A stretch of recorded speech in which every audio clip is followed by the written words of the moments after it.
नमस्कार,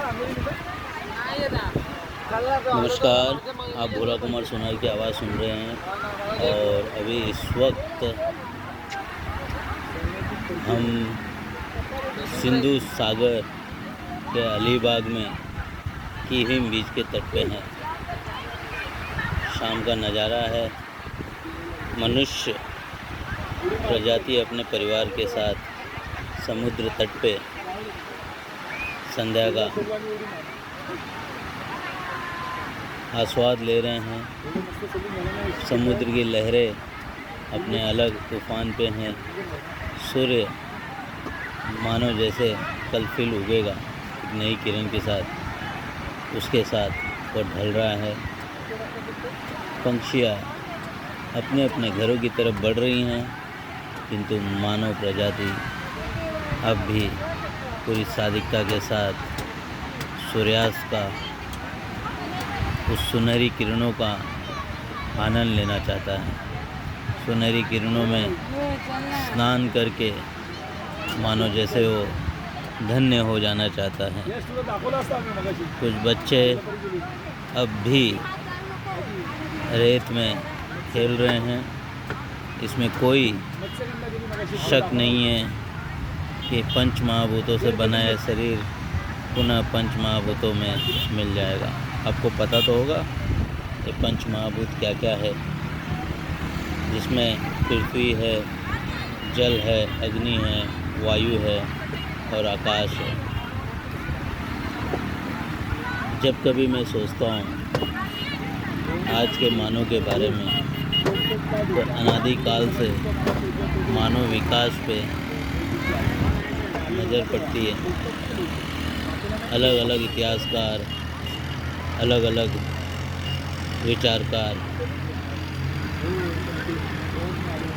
मानव इतिहास को गढ़ने में लगे हैं। और आज जो हम देख रहे हैं वर्तमान युग के मानव को, इसमें हमारे पूर्वजों का 100% योगदान है। श्रीमद् भगवत गीता का मुझे वो ज्ञान की बात याद आती है।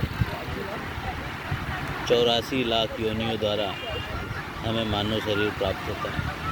मैं जब गंभीरता के साथ इस वाक्य पे अध्ययन करता हूँ या चिंतन और मनन करता हूँ, तब मुझे समझ में आता है कि मैं आज जो हूँ, मेरे माता पिता की तरफ से, दोनों तरफ से 84 लाख जन्मांतरों का जो सृजन है वो मैं हूँ। और वर्तमान युग में जो हम लोग देखते हैं कि करोड़ों स्पर्म में हम कहीं एक होते हैं जो अंडाशय के अंदर प्रवेश करते हैं और उसके बाद 9 महीने के तप के बाद इस धरातल पे अवतरित होते हैं। तो ये हमें समझना पड़ेगा कि हम जो आज हैं, हमारे जो जन्म जाता है माता और पिता दोनों ही तरफ से लगभग 84 लाख के जो हमारे मतलब पूर्वजे हैं, उसके बाद आज हम लोग जन्म लिए हैं। तो आज जो हमारा शरीर की रचना है, हमारे बौद्धिक विकास है या मन की जो शक्ति है, ये पिछले 84 लाख हमारे पूर्वजों का संयुक्त मिश्रण है, ऐसा मुझे लगता है। तो इसलिए मैं उन सभी मानव उत्पत्ति से जो लोग मेरी आवाज़ सुन रहे हैं, उन सभी से कहना चाहूँगा कि जब 84 लाख योनियों पश्चात हमें जो है शरीर रूपी जन्म मिला है, मानव रूपी शरीर मिला है, हमें इसे यूं ही व्यर्थ नहीं गंवाना है। आत्महत्या जैसे जघन्य अपराधों का कभी शिकार नहीं होना चाहिए। आज लोगों में मैं देखता हूँ कि एंजाइटी है, डिप्रेशन है, लोग अकेलापन का शिकार कर रहे हैं। उन सभी लोगों से कहना चाहता हूँ कि इस पूरे पृथ्वी पे सर्वश्रेष्ठ प्राणी के स्वरूप में हम मनुष्य ने अपने आप को स्थापित किया है। तो यदि इस शरीर में रह के यदि हमें डिप्रेशन हो रहा है, एंजाइटी हो रही है, अकेलापन हो रहा है, तो हमें कहीं और नहीं, अपने मन में ही उसके सॉल्यूशन को देखना पड़ेगा। जैसा कि मैंने पहले भी कहा, करोड़ों शुक्राणुओं में हम एकमात्र थे जिन्होंने अंडाशय में प्रवेश किया और अपनी माता जननी के गर्भ में 9 महीने के तप के बाद हम इस पृथ्वी पर अवतरित हुए हैं। तो इतना विशिष्ट, इतना अलौकिक, इतना दिव्य स्वरूप है हमारा, और हम एंजाइटी, डिप्रेशन, अकेलेपन जैसे तुच्छ बातों के चंगुल में फंस जा रहे हैं। तो मैं सभी लोगों से जीवन के मर्म के बारे में कहना चाहूँगा कि हमने जन्म लिया है, मृत्यु ये अटल है। जन्म लिया है, जन्म शाश्वत है और मृत्यु अटल है। जन्म और मृत्यु के बीच में जो है वो जीवन है, और इस जीवन को हमें जीना है। जिस प्रकार से 84 लाख योनियों बाद आज जो हमें शारीरिक, बौद्धिक, आध्यात्मिक, मानसिक जो प्रबलता प्राप्त हुई है, हमें अपने आने वाली पीढ़ी में भी एक कड़ी हमें जोड़ना है।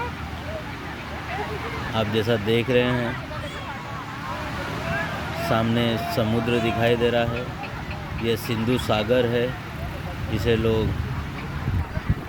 अरेबियन सी भी कहते हैं, अरब सागर। सूर्य जिस प्रकार से अस्त हो रहा है, वो प्रतीक है कि आज जो अस्त हो रहा है कल उसका जरूर उदय होगा। जब सूर्य इन सब चीज़ों का प्रतीक है तो हमें ये चीज़ हमें समझना पड़ेगा कि जो आज अस्त हो रहा है उसका कल उदय होगा। तो इतना सकारात्मक ये जीवन है, फिर भी हम क्यों नकारात्मक के घेरे में गिर जाते हैं, ये हमें सोचना पड़ेगा। मानव निर्मित संसाधनों का उपयोग मानव विकास में हो, उस पर हमें गौर करने की ज़रूरत है। जब मैं बात करता हूँ मानव सभ्यता की, तो वहाँ पे बहुत सारी परिभाषित सीमाएं नष्ट हो जाती है, क्योंकि जब हम अंतरिक्ष के बारे में सोचते हैं, सौरमंडल में पृथ्वी एक है जिसमें जीवन है। तात्पर्य पृथ्वी जीवित है, और अब तक के अनुमान से संपूर्ण ब्रह्मांड में केवल पृथ्वी ही एक ऐसी है जिस पे जीवन है। तात्पर्य पृथ्वी जीवित है, और यहाँ पे जीवन का संचय चल रहा है, जीवन का संचारण हो रहा है।